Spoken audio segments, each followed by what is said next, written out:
Selamat hari Minggu, saudara-saudari Kristen dimanapun berada. Kita sungguh bersyukur ya, hari ini kita memasuki hari Minggu dalam keadaan sehat, kuat, bahkan juga semua yang kita ingini, semua yang kita nikmati selama satu minggu dapat kita nikmati dengan hati yang bersuka cita.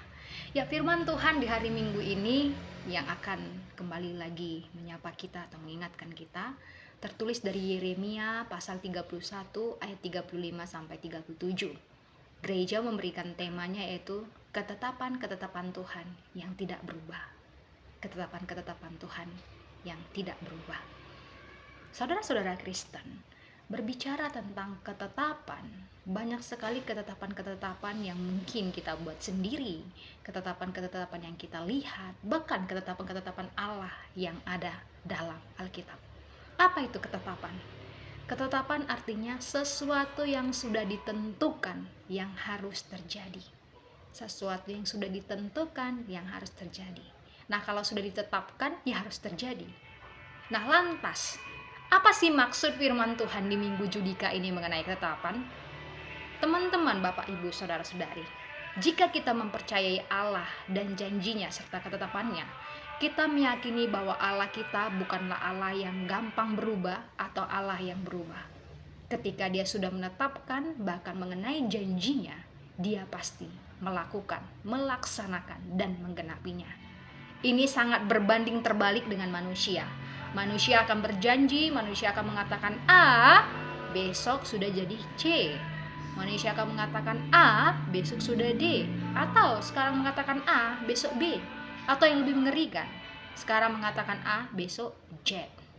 Namun Allah bukan pribadi yang demikian. Ketika teman-teman di sini pernah merasa dikecewakan karena orangnya hanya omdo dan juga mengatakan janji namun tidak ditepati, namun Allah tidak demikian. Lantas, apa sih ketetapan yang ia tuliskan, yang ia nyatakan di Yeremia 31 ini? Ada dua hal ketetapan tersebut. Apakah itu? Kita lihat dari ayat 36 sampai 37. Yang pertama di ayat 36, Tuhan mengatakan bahwa dari hadapanku, demikian firman Tuhan, keturunan Israel tidak akan berhenti menjadi bangsa di hadapanku sepanjang waktu.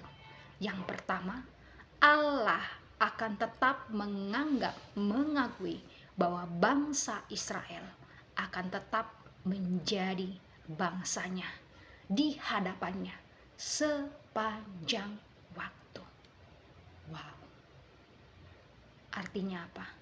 Baik musim menuai, baik musim menabur, baik musim dingin panas, bangsa Israel akan tetap menjadi bangsa Allah, juga keturunannya menjadi bangsa Allah di hadapannya sepanjang waktu. Artinya tidak terbatas oleh waktu.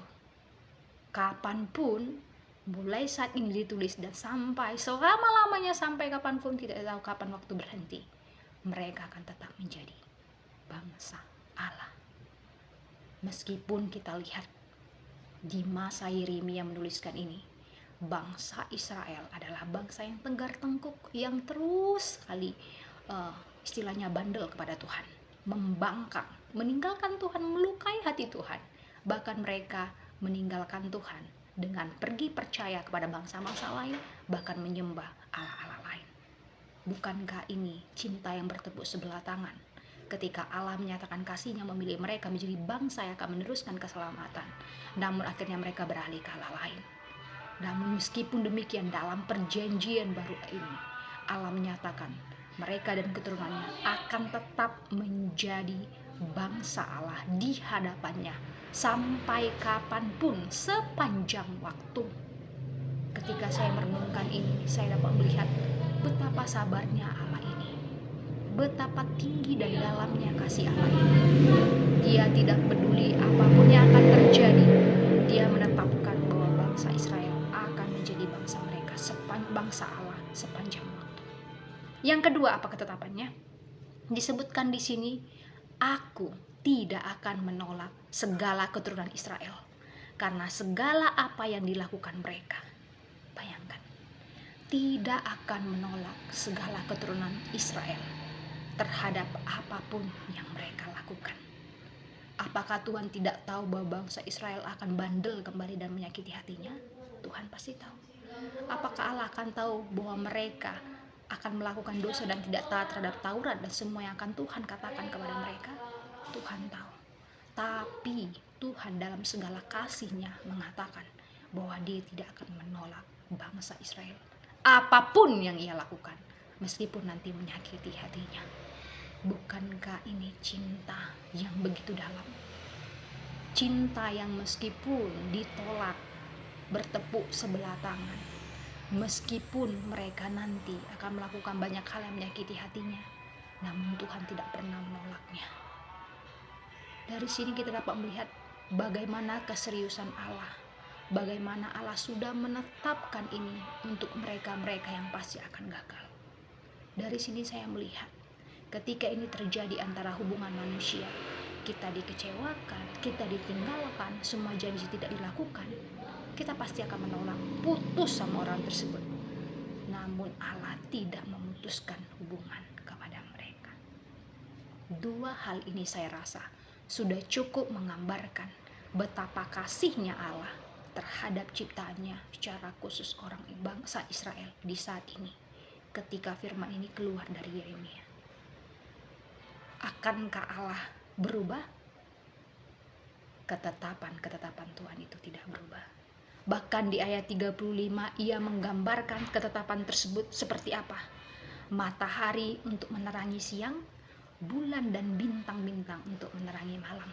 Pertanyaannya, ini ketetapan Tuhan untuk dinikmati oleh semua orang dalam alam ciptaannya. Pertanyaan saya, pernahkah matahari berubah menjadi menyinari malam? Atau bintang dan bulan berganti menerangi siang hari? Pernahkah? Tidak. Sejak ada dunia ini, saya percaya sampai sekarang tidak pernah berubah. Matahari tetap menyinari di siang hari, bulan dan bintang tetap menyinari di malam hari. Itu ketetapan Tuhan untuk ciptaannya sebagai gambaran. Untuk ciptaan, untuk segala sesuatu yang dibutuhkan oleh segala makhluk yang diciptakan di dunia ini, tidak berubah ketetapannya tersebut. Apalagi mengenai janji terhadap manusia, yaitu bangsa Israel yang menjadi bangsanya dan yang tidak akan ditolaknya. Tuhan ingin menggambarkan betapa seriusnya Tuhan terhadap ketetapan-ketetapannya.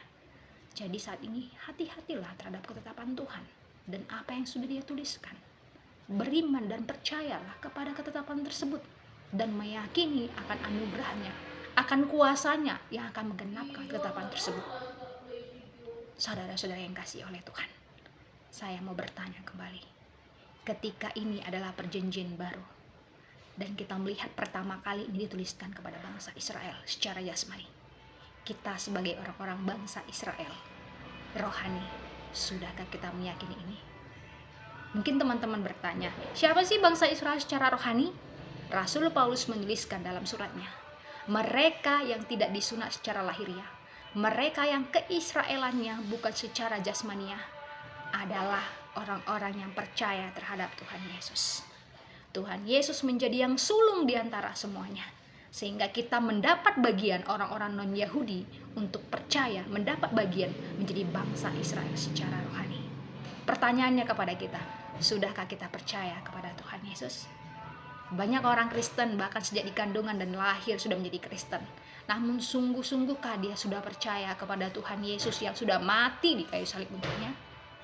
Orang-orang yang sudah beriman, mempercayai keselamatan, mempercayai Tuhan Yesus sebagai Tuhan dan Juru Selamat, dan yakin akan hidup kekal ya, keselamatan kekalnya.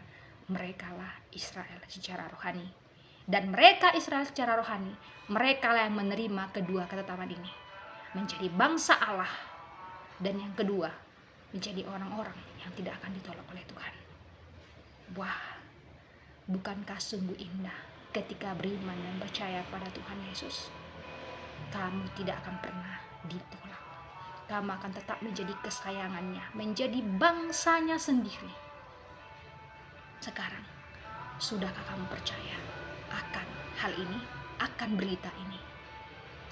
Itulah sebabnya Tuhan Yesus datang ke dunia, menggenapi janji ini, supaya semua orang Israel, yaitu Israel rohani ini, menikmati ketetapan-ketetapan ini. Sekarang apakah kamu sudah percaya? Dan jikalau kamu sudah percaya, ingatlah, kamulah bangsa pilihan tersebut. Kamulah orang-orang yang tidak ditolak oleh Tuhan. Kamulah orang-orang yang Ia kasihi. Jika saat ini dunia menolakmu karena rupamu, jabatanmu, status sosialmu, bahkan karena hal-hal lain mungkin yang ada dalam dirimu, ingat Tuhan tidak pernah menolak bangsanya. Tuhan tidak pernah menolakmu. Kasih-Nya kekal, sekalipun kamu pernah atau menyakiti hatinya. Namun di balik itu, percayalah kepadanya. Jadilah orang Israel secara rohani yang mengimani Tuhan Yesus sebagai Tuhan dan Juru Selamat. Mari teman-teman, ingat ketetapan Tuhan ini tidak akan berubah. Ada bagian ayat dan lagu yang mengatakan, apapun yang terjadi, mau gunung-gunung beranjak, mau semua gemuruh laut dan semua terjadi, ketetapan Tuhan, firman Tuhan tidak akan berubah. Jikalau kita melihat sekarang banyak bencana alam terjadi, peperangan di mana-mana, bahkan kita tidak tahu mana orang yang tulus dan tidak tulus mengasihi, tapi kita ada satu pegangan yang tidak menolak kita, yang mengasihi kita, bahkan memberikan anaknya sudah mati untuk kita, yaitu Tuhan Yesus. Mari beriman kepadanya. Orang-orang yang Tuhan kasihi, bangsa Israel rohani yang sudah Tuhan pilih, akan menikmati kedua ketetapan ini. Masihkah engkau anggap sepi kasih Allah? Mari kita semakin merenung. Betulkah Tuhan, saya sudah percaya? Jika demikian Tuhan, saya belum masih bimbang, buat saya percaya. Buat saya mengimani bahwa hanya Tuhan Yesus yang sanggup menyelamatkan saya, yang sanggup membawa saya mengenal Tuhan, yang dapat mengganti status saya menjadi anak-anak Allah, menjadi bangsa pilihan Tuhan, umat rajani, umat yang kudus kepunyaan Allah sendiri. Jika demikian Tuhan, bantu saya untuk merasakan damai sejahtera dan kasih Allah yang begitu kekal, yang menyelamatkan saya, yang melepaskan saya dari belenggu ketakutan.